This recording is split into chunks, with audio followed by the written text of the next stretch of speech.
नमस्ते, सलाम, सत श्री अकाल एंड हेलो बच्चों। आप लोग कैसे हैं? होप आप लोग बहुत अच्छे होंगे। बच्चों, आज मैं आप लोगों के लिए लेकर आई हूँ यमक अलंकार के ऐसे उदाहरण जिनके अर्थ आप लोगों को क्लियर नहीं होते हैं, जिस कारण आप समझ नहीं पाते हैं कि यहाँ पर कौन सा अलंकार होना चाहिए। तो ऐसे 20 एग्जाम्पल्स उनके अर्थ के साथ आप लोगों को आज मैं बताऊंगी, जो कि आपके एग्जाम के लिए बहुत बहुत बहुत ही इम्पोर्टेंट होंगे। तो आइए देखते हैं पहला एग्जाम्पल। ऊंचे घोर मंदिर के अंदर रहन वारी ऊंचे घोर मंदिर के अंदर रहती हैं। यहाँ पर उन रानियों का जिक्र किया गया है जिनके लिए कहा गया है कि जो ऊंचे घोर मंदिर, पहले मंदिर का अर्थ है ऊंचे पर्वत और दूसरे नीचे की पंक्ति में ऊंचे घोर मंदिर के अंदर, दूसरे मंदिर का मतलब है ऊंचे महल। ऊंचे पर्वत पर रहने वाली वो अब ऊंचे ऊंचे महलों के अंदर रहती हैं। दूसरा एग्जाम्पल देखें। बिजन डुलाती ते वे बिजन डुलाती हैं, अर्थात वे बिजन, यह बिजन मीन्स होता है पंखा, डुलाती मीन्स पंखा डुलाना, पंखे हाथ से चलाना। वे बिजन डुलाती हैं। अब वो जो पहले पंखे हाथों से डुलाया करती थी, अब वे बिजन, यहाँ पर दूसरे बिजन का अर्थ है निर्जन जंगल और डुलाती का भी अर्थ हो गया घूमती हैं। वे अब निर्जन जंगल में घूमती हैं। जो पंखे को हाथों से डुलाया करती थी, वे अब निर्जन जंगल में घूमती हैं।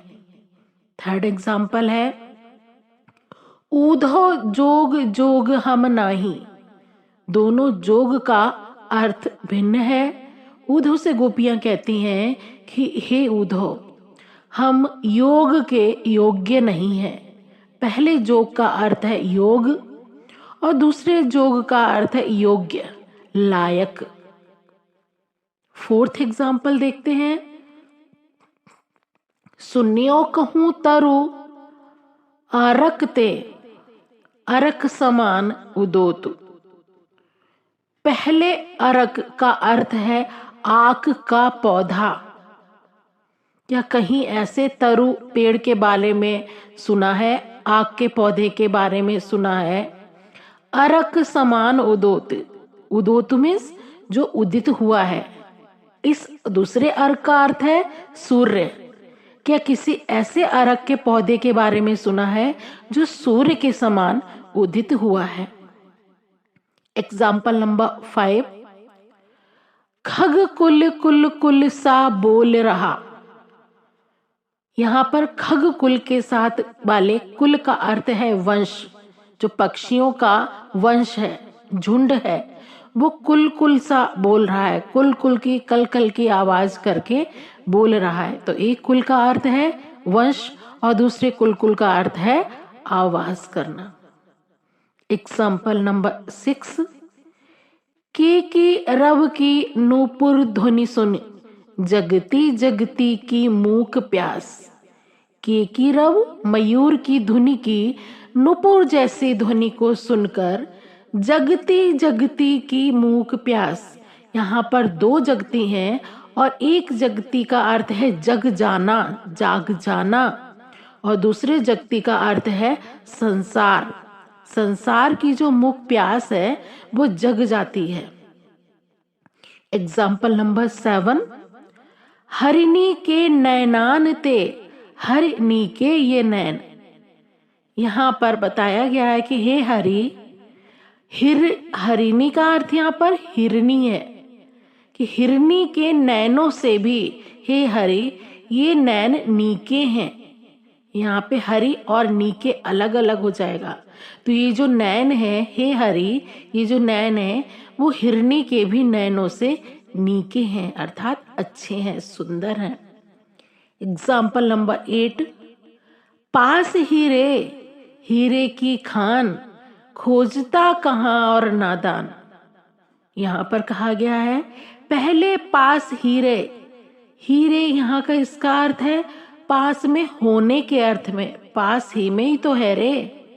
और दूसरे हीरे का अर्थ है कीमती धातु।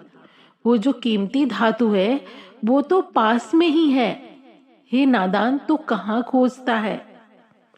एग्जाम्पल नंबर 9, 3 बेर खाती हैं अब 3 बेर खाती हैं। यहाँ पर कहा गया है कि जो 3 बेरों को, जिसको इंग्लिश में कहते हैं प्लम, फल है जो 3 बेरों को खाती हैं, अब वो उन 3 बेरों को 3 बेर खाती हैं। यहाँ पर अगले बेर का अर्थ है टाइम्स, बार। अब वो 3 बेरों को 3 बार में खाती हैं। एग्जाम्पल नंबर 10, दई दई क्यों करत है, दई दई सो कबूल। यहाँ पर कहा गया है हर समय दो दो ये इसकी मांग क्यों करते हो। जो दई दई, दूसरे दई दई का अर्थ है जो ईश्वर ने दिया है उसे कबूल करो। तो यहाँ पर दोनों का अर्थ भिन्न भिन्न है, इस कारण भी अहमक अलंकार है। एग्जाम्पल नंबर 11, भागी आई भागी से भले में देख आई लाल। तो पहले भागी का अर्थ है भाग कर आना, मैं भाग के आ गई, और दूसरे भागी का अर्थ है भाग्य से, मैं भाग्य से भाग आई, भले में देख आई लाल, इसी कारण मैं लाल को देख पाई। एग्जाम्पल नंबर 12, तब हार पहाड़ से लागत है अब आने के बीच पहाड़ पड़े। मतलब तब जो हार थी, हार जाना पहाड़ जैसा लगता था, और अब आने के बीच, अब बीच में आकर हार गए हैं। तो एक हार का अर्थ है पहाड़ और दूसरे पहाड़ का मतलब है हार जाना। एग्जाम्पल नंबर 13, फिर झट गुल कर दिया दिया को दोनों आंखें मीची। गुल कर दिया, बुझा दिया, कर दिया कर देने के अर्थ में है, और दूसरे दिया का अर्थ है दीपक, दीपक को बुझा दिया और दोनों आंखें बंद कर ली। एग्जाम्पल नंबर 14, जीते तुम तारे तेते नभ में तारे। ईश्वर से कहा जा रहा है कि जितने तुमने तारे हैं, जिन्हें मोक्ष दिया है, तार दिया है, तेते नभ में तारे, और अगले तारे का अर्थ है नक्षत्र, उतने आकाश में नक्षत्र हैं, तुमने इतने लोगों को तार दिया है। एग्जाम्पल नंबर 15, आंख लगती तब आंख लगती ही नहीं। पहले आंख लगती का अर्थ है प्यार हो जाना, जब प्यार हो जाना है तब आंख लगती ही नहीं, तब नींद नहीं आती है। तो एक का अर्थ है प्यार हो जाना और दूसरे आंख लगने का अर्थ है नींद आना। एग्जाम्पल नंबर 16, सबकी बेगम बेगम है। एक बेगम का अर्थ है पत्नी और दूसरे बेगम का अर्थ है बिना गम के, बिना दुख के। एग्जाम्पल नंबर 17, सूर सूर तुलसी शशि। पहले सूर का अर्थ है कवि सूरदास जी। कवि सूरदास जी सूर के समान अर्थात सूर्य के समान है। तो एक सूर का अर्थ है कवि और दूसरे सूर का अर्थ है सूर्य, और तुलसी शशि, तुलसीदास जी शशि अर्थात चंद्रमा के समान है। एग्जाम्पल नंबर 18, कर का मन का डार दे मन का फेर। यहाँ पर कहा गया है जो हाथ का, कर का, कर मीन्स हाथ, और मन का डार दे, मन का मीन्स माला, जो हाथ से माला फेरते हो उसको छोड़ दो। मन का फेर, जो मन है, हमारा मस्तिष्क है, इसका मन का फेर, मन का माला फेर। तो एक मन का अर्थ है मन और दूसरे मन का अर्थ है माला। एग्जाम्पल नंबर 19, सपना सपना समझकर भूल न जाना। एक सपना का अर्थ है सपना नाम, ये सपना तुम सपना समझकर भूल मत जाना, एक है नाम और दूसरा सपना है स्वप्न। लास्ट एग्जाम्पल, काली घटा का घमंड घटा। एक घटा का अर्थ है बादल और दूसरी घटा का अर्थ है कम होने के अर्थ में, कि काली घटा, बादलों का घमंड घट गया। कब? जब वर्षा हो गई।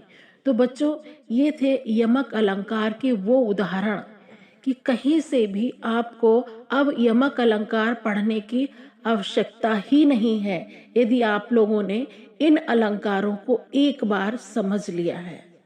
यदि आप लोगों को हमारे वीडियोस अच्छे लगते हैं तो प्लीज़ सब्सक्राइब किए बिना मत जाइएगा, और हाँ, अपने फ्रेंड्स को हमारे वीडियोस अवश्य शेयर करें। धन्यवाद।